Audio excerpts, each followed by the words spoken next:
Jay-Z, you're just like Diddy. I can't stand your arrogant, condescending attitude. Nicki posted a video of you wearing a pink wig, and I retweeted it. Nothing more. You deserved it. Everyone knows about our feud. It's been going on for over 20 years. I've seen all your manipulation in the industry, from power struggles to cultural control.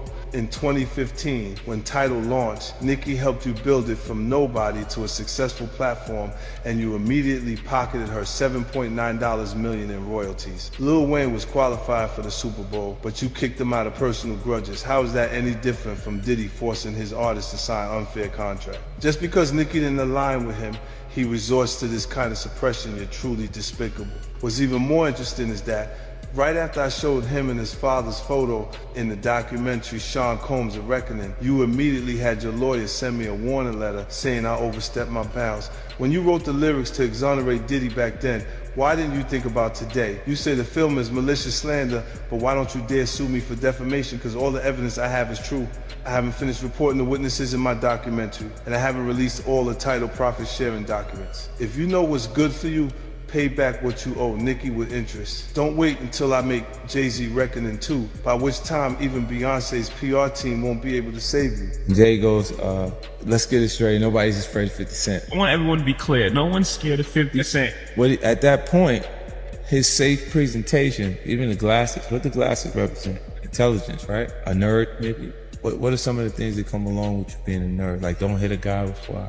He's not identifying with the transition and difference in the perception of Jay-Z. Now he's really safe, and people feel comfortable with him because they know he's not going to do anything inappropriate or try not to. Meanwhile, when he's saying he's not afraid of 50 Cent, why would you have to make that clear when no one's ever asked? For years, the tension between 50 Cent and Jay-Z quietly simmered behind the scenes, discussed more in industry circles than in public. Now, the documentary presents those long-standing suspicions in a more direct way. Both figures rose as major architects of hip-hop, but their approaches looked very different. One outspoken and confrontational, the other more calculated and strategic.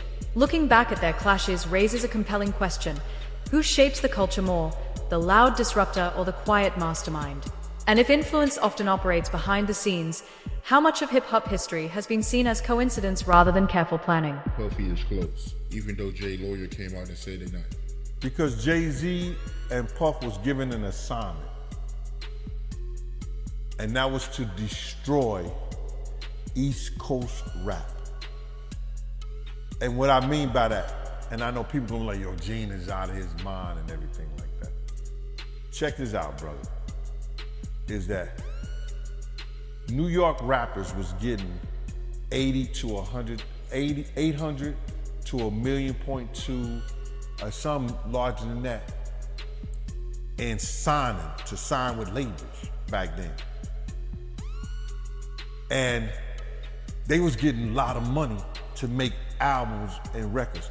When they had guys down south that these labels was paying $250,000, $300,000 on record deals, and these guys was bringing back platinum albums and everything like that.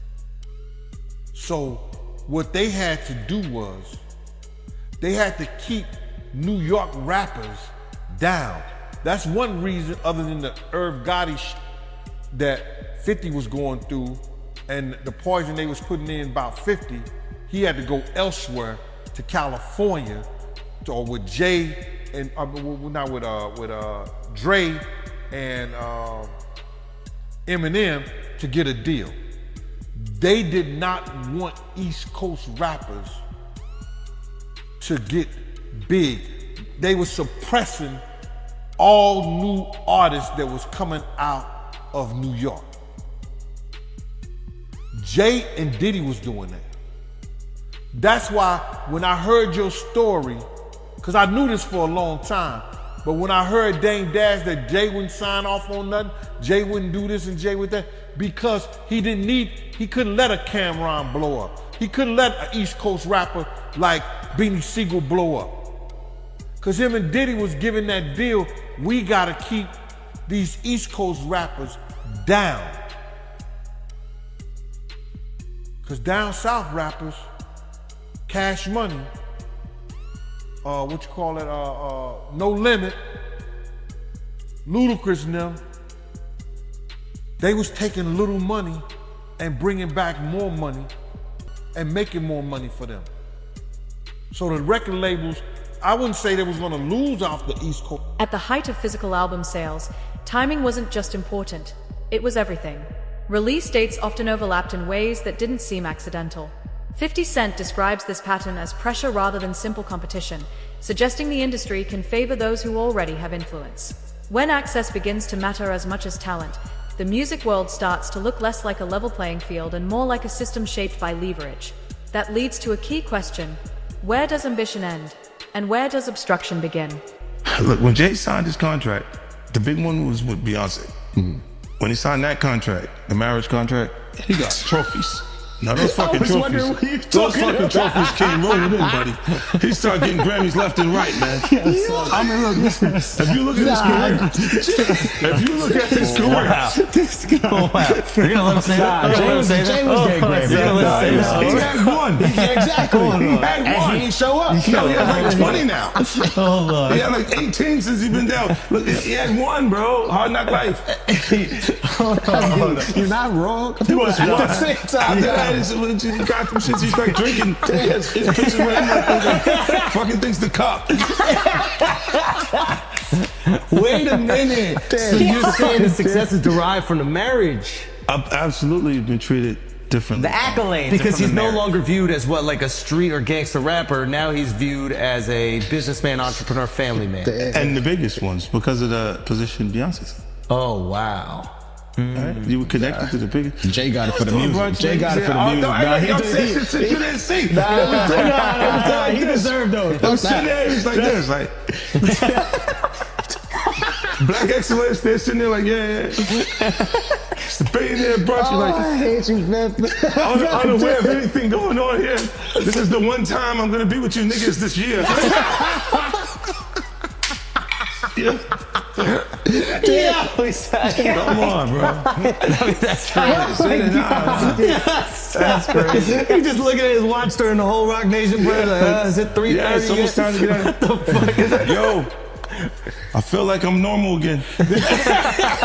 Get me out of here.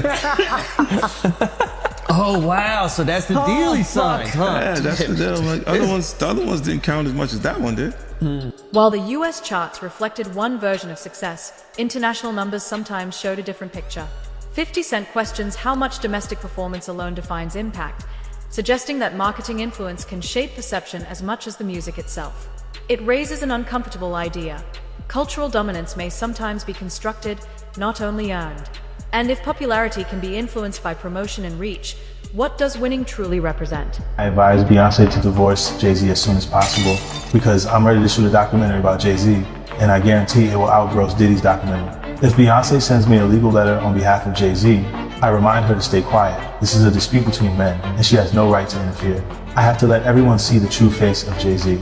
Jay-Z and Diddy have been longtime friends, and their business dealings never stopped. He frequently attends Diddy's parties, so why do people think he's innocent? Jay-Z and Diddy got involved in the same case in 2024, where a victim claimed she was assaulted by both Jay-Z and Diddy. I remember Jay-Z saying these were all rumors and that he was defending Diddy. But ironically, Diddy got arrested in 2025, and there's enough evidence to count his crimes on one hand. I've known them for 20 years, and I know how many bad things they've done behind the scenes. After Jay-Z founded his company, he repeatedly got into copyright disputes. In 1999, he was convicted of third-degree assault and served time in prison. He was unfaithful to Beyonce, and he was caught by Beyonce's sister. I think everyone has seen the footage of him getting beaten up in the elevator. I've already gathered the evidence, and I'm going to give Jay-Z a surprise. Oh, yeah, before I forget this, we talked about Jay. Proximity to Diddy. You don't think he knew anything? He's seemingly around Diddy a lot. That was a real suburb question. I know, right? Proximity. And the proximity. Proximity. That's the SAT hit parade word. I had to learn Yo, that. Jim, do you think he fucking knew all of the shit that was going on? Yeah, that was like a... I don't want to incriminate myself. I know, but the way he said it, Like I said, no matter how you answer that shit, you snitching. That was a narc kind of question. You asked the question like a fan. Hey, I grew up with white people, but it's one thing I know is how to get a black guy in trouble. But it's a great question. Yo, just give him the Happy Meal before you ask him to snitch, bro. He said, damn, they wasn't even drinking. Speaking of, how the hell you pronounce Lechem? Le chemin de roi. Okay. It's the King's Path. King's Path. Chemin de roi. Because I know Branson. That's the one I pronounce. Branson. That's the Branson lifestyle. You know, be outside. Biff, you're not worried that if you throw little and you don't throw out allegations, but like you kind of poke fun at them. You just ask questions. You're not worried that it comes back your way? Like people dig up your past and try to pull stuff up? I don't got that shit in my past. Everybody got a little bit. Look, Like, I took. not that it's real No, enough, but- I took a pill, but it was for me to perform better. For her to remember, buddy. I didn't fucking give her a drink so she forget what the fuck happened. What the fuck is going on here, bro? Yes, I took the two drugs. I gave me the fucking drug to perform. So she can remember and possibly love me for that. Did it work? Did it work? What the fuck? This is, yo, bro, look, I'm doing pretty good. Like, doing pretty good. You know what I mean? Like, but I'm just saying, this is the opposite of normal shit that we're talking about, bro. That is why. I don't know why it's so hard for people So to just for people to acknowledge feel weird like shit is you weird. would have something or you would have reserve. The Super Bowl controversy highlights how alliances can shift when visibility is at its highest. Eminem's reported push for inclusion contrasted with hesitation behind the scenes, reigniting debate over who determines legitimacy on the biggest stages. In moments like this, power is framed less as talent alone and more as influence over opportunity. And when one voice must advocate for another, it raises a deeper question. Who truly controls access to the spotlight? Are you all right? Do you need anything? None of the people that have vocalized that another man, and to me, again, that whole conversation has been feminine. But if you're gonna say some like that, you should have actually done something to help the problem. But I never got the call from Ray saying, do you need anything? And anyone else that I've ever given, paid a bill, paid their rent, paid their college, any dollar, not one person, and I don't want them to, because they know I'm all right. But not one person has called and said, yo, could I send you something to help? But I don't need the help. But if you're gonna talk about it, be about it. But to me, that's just a jab when you tell and promote a false narrative and say that I'm in such a bad place that another dude should help me. And that my tail's in between my legs to the extent, because of a lawsuit, that I would actually take that money. I'm a man. I don't want nobody to give me nothing but the opportunity to do what I gotta do. And I don't see no opportunity. I don't want to perform for the Super Bowl. I'm not all right with the NFL. I'm still mad it ain't no black owners. We went from kneeling to being happy when we could perform for them. That wasn't what I was about. I was about ownership of our own league and taking pride in that. I'm not a court jester for everybody else to get good ratings. I know what we're being used for, and I'm not cool with that. So it's a big deal is to jump on a stage for a bunch of white owners? No, that's embarrassing to me. It's a spectacle. They're laughing at us. Like being tatted on the back by another culture is not how I judge my success. Only person that has the audacity to pat me on my back is my family. And they better, I'd be like, you better chill out. I don't want no pats on the back. I don't play that. I'm not in the patty pat club. On no level. I feel you. But speaking of the NFL, I know right now Nicki Minaj, she calling out Jay. And I know Colin Kaepernick's wife, she called out Jay saying that, Jay did her husband wrong. But I don't know. I don't know the backstory behind that, man. But I know it's going, viral right now on social media. But I do want to ask you, how do you feel about the NFL right now, in general? It's funny. She's cool with my wife, Rocky. Artists around 50 Cent often describe him as accessible and directly involved, while Jay-Z is frequently portrayed as more distant and reserved.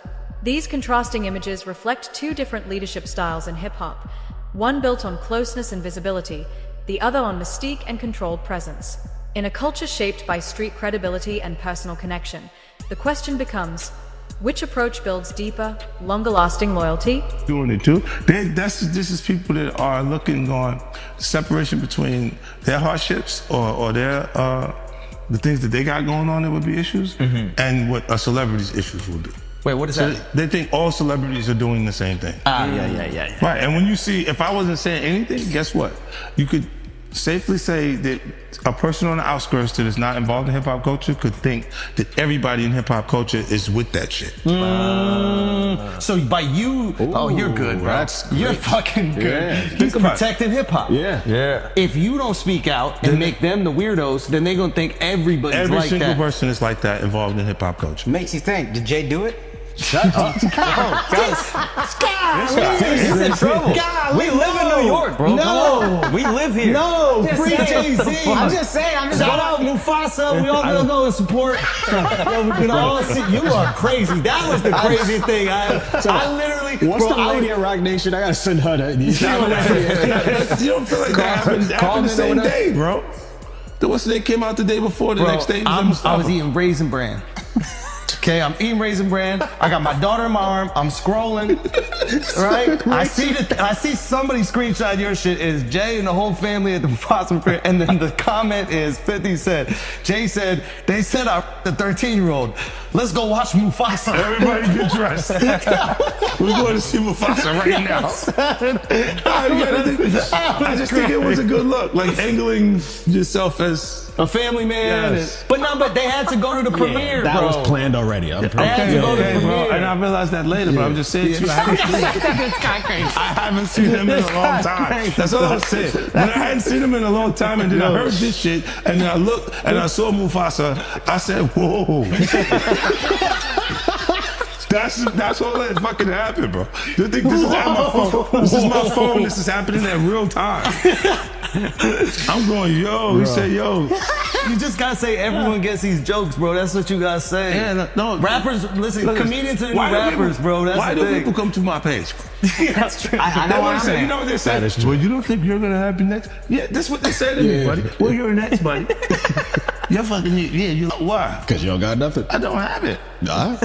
There's no girls gonna come out. Why you sound skeptical? Because I think there are some women that are like. No, I what's up think with there's this some guy? women that are like. This guy's supposed to be from Queens, bro. Let me Let fucked up experience. You kick him off the corner one time. No, what I'm saying is I know a couple of exes that fucking throw me under the bus. You should let him have the corner. None of this would have happened if you let him have the corner. Would have been fine. You know, there's some like opportunists. They'll just throw out the fucking. But that's what I'm saying. So you had to have something. Look, if you already interacted with the person, right, and you hadn't had a bad experience, it would take more for them to say some of the shit that you see these people say. Right? Like, you go, what made you do? What made you? Even when we part ways, and because a lot of times when we interact with people, they're not just having fun for tonight. They think we're leading into this hardcore relationship that may not materialize. Right? So I see what you're saying, where they can look and go, well, look, you met the girl in 2003. You hung out with her. You had a good time after the show with 30 girls there. You just went and y'all hung out, right? And y'all just part ways. Right? So there's no negative things between it. But she can look up at the TV now, and you've been a success since then. Feel like that's my life. I was supposed to be there. And be upset with you and say something. But will it have any merit to it? If I gotta keep that it real, woman hasn't been you ain't always have the most amicable breakups. Do you remember where, I think it's your baby moms, where it's like she was kind of speaking out, and then all of a sudden the house just got burnt down. Yeah, but you know, it happens. Left eye. She burned the house down. This nigga is crazy. That's what I was saying. No, my God, he goes, wow. So I know how you feel about me now. No, he's going. He's great. So he saw like the man. I want my block back. He going. Look, I have faith in our justice. I'm a civilian now. There would be consequences connected to those behaviors and actions that this brother is talking about. Oh my goodness, man. Why is that a part of his thought process today while we're here having a good time? That's a good ass point. Look, you do have people that really, look, when you break up with them, they don't care about you anymore. Yeah. So they'll say things and you go, yeah, but it doesn't hold merit. It doesn't have any no real. Yeah, of course. After all these years and you don't see nothing. Yeah, like the girl that's just upset with you. She's just angry with you. She got you. And you go, I thought the smartest thing Jay said in the statement was, if you really believe this happened, then press criminal charges. He said, pull up. But I don't think that was. Tell me. Okay, look. Because of the statute of limitation, there is. There is no criminal. So it's a. So making a statement is to make people feel like. But apparently, if she's under 18, didn't you say it still could be criminal? He knows he's fed. He used to be a cop. You turned him into a cop. He used to sell drugs and then he became a police officer. Did you know that? You said, how to rob. He was a glorified security guard. But you know what he would do? When they would arrest G-Unit guys, he would be like, yes. And he was in the court. Every time. I was actually a cool one. I'll give you the extra fucking cheese sandwiches and shit like that. I'll be looking out. Take care of the family. Hey, you know, I don't know, man. I think, what's the name? I get confused too. When you look at this shit, it's a lot. It's a lot of confusing information, right? But I think when you do point out that, why didn't you file criminal case? Because you can't. It's over 20 years old. This was 2000, bro. No, but I think if it's a minor. When they're saying this is happening, I'm not even 50 Cent yet. Yeah. Oh, wow. You see what I'm saying? Like, this is that dates that far back. Yeah. So it's like, it didn't even take place at that. Jay-Z's partnership with Beyoncé has often been viewed as blending personal life with the growth of a powerful cultural brand. Some critics argue the relationship strengthened public image and expanded influence, while supporters see it as a natural progression between two global artists. Either way, it highlights how legacy can be shaped as deliberately as music itself. And when personal connection and public identity overlap, the question remains, can audiences ever fully separate love from branding? I'm saying, Sean Carter, you're a piece of shit. Taking Pimp C wasn't bad enough. Real life.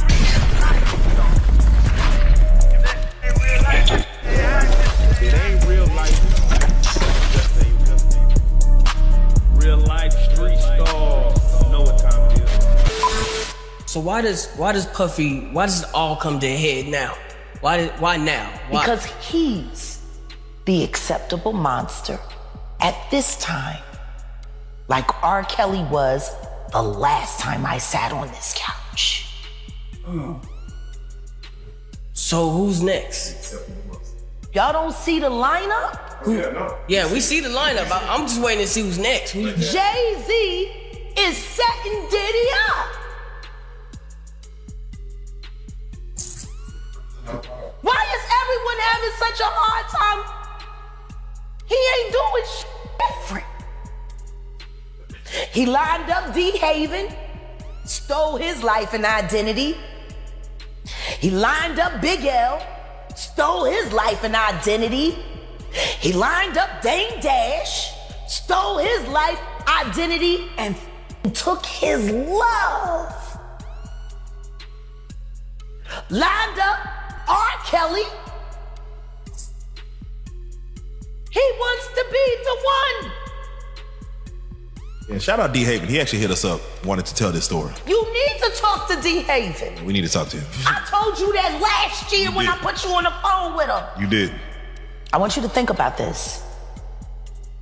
Allegedly, Sean Carter is responsible for enacting Hype Williams to put Aaliyah on a faulty plane to move her out the way as punishment for rejecting him, and so he could level up Beyonce, who was struggling. Let's just say allegedly that happened. Now I want you to think about 106th Park with Mary J. Blige.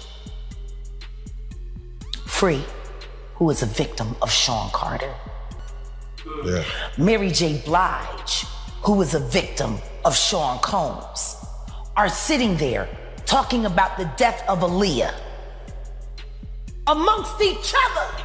As past controversies reappear alongside new legal claims, the conversation begins to shift from dominance toward responsibility. Rather than delivering conclusions, the documentary questions the structures that often surround and protect influence. Figures such as Sean Combs and others connected to major industry networks illustrate how fame can magnify both achievement and scrutiny at the same time. With public attention increasing years after many of these events first occurred, the focus moves toward whether the music business is prepared to examine difficult issues transparently. When allegations surface long after the peak of success, the central question becomes whether the industry is willing to confront them openly, or whether reputation and influence will continue to shape how those conversations unfold.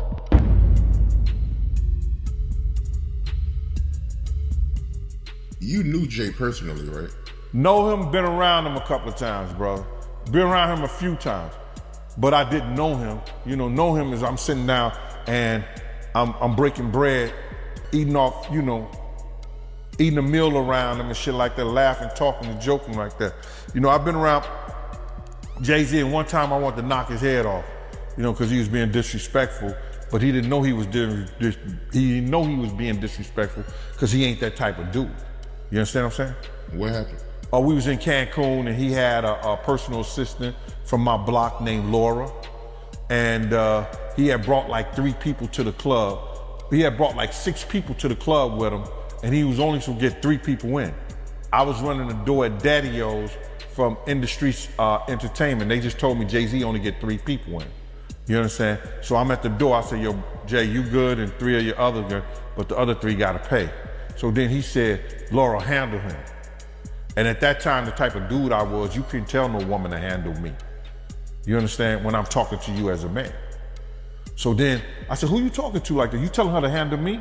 You understand? And then me and him, he didn't say nothing, he just turned to the side. And if he'd have turned back around, he'd have got his head knocked off. But Laura told me, yo, Gene, please, Gene, you gonna make me lose my job. You understand? And because, 1, she was beautiful, 2, she's from our block. You understand? I wasn't gonna do that to her.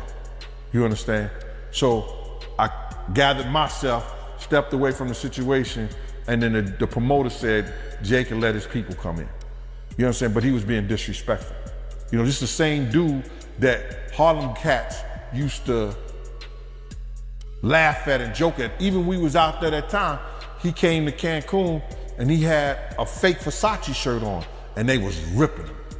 I mean, they was ripping him. I know he's a billionaire night or whatever he got. He got $10 million watches and shit like that. But we talking about back then. You understand? We still have those stories from back then.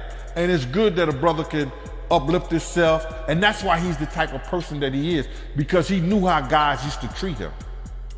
That's why you could see him trying to sun people based on somebody who gets in that type of situation. You understand? This dude had the same cream deli silk shirt that I had. Now, cream deli cream shirts were fake printed Versace shirts. They were nice. You pay $45 for them, but you can't wear that around Harlem cats. You understand what I'm saying? Not if you in the rap industry. At that time, they used to have diamond testers. You understand? They'll roll up on the cat, and if your diamond don't beat, you understand? They'll talk about you. Snatch your chain off or whatever like that. So he had the fake cream deli cream shirt on, and they was roasting him. I think I seen him in a black t-shirt from that point on in Cancun the whole time he was there. Yo, let me just tell you something. When dudes from Harlem got something on you, bro, and they joking you, they at it. They gonna stop and until somebody with some power or somebody with some money say, yo, give that dude a break. Give him a break. So Dame probably used to let get him in a little bit, but then when Dame was like, yo, my man, let my man live. Let him live. They probably back up off of him or stuff like that. But they was joking, they was talking and stuff like that. And cause you just don't do that. You don't come to no major event with nothing fake or phony on. Not at all. Unless the only way you could get away with something fake or phony on, if it was Dapper Dan. If it was a Dapper Dan special, you good. If it wasn't Dapper Dan, nah. You couldn't do that, bro. Not at all. Should have known better, but he was from Brooklyn. But from what you know about Jay, do you believe he's capable of doing what he's being accused of? What I know of Jay and what have I heard of Jay,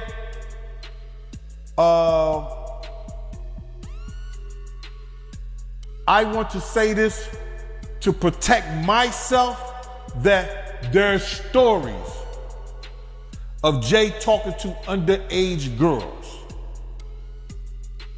It was a girl from my block that was 16, 17 years old that Jay was talking to. If she was 17. So there's plenty of stories out there that they might flood the market of Jay talking to underage girls. I heard this kid that is claiming to be his son. His mother was 15 when she conceived him and had him at 16.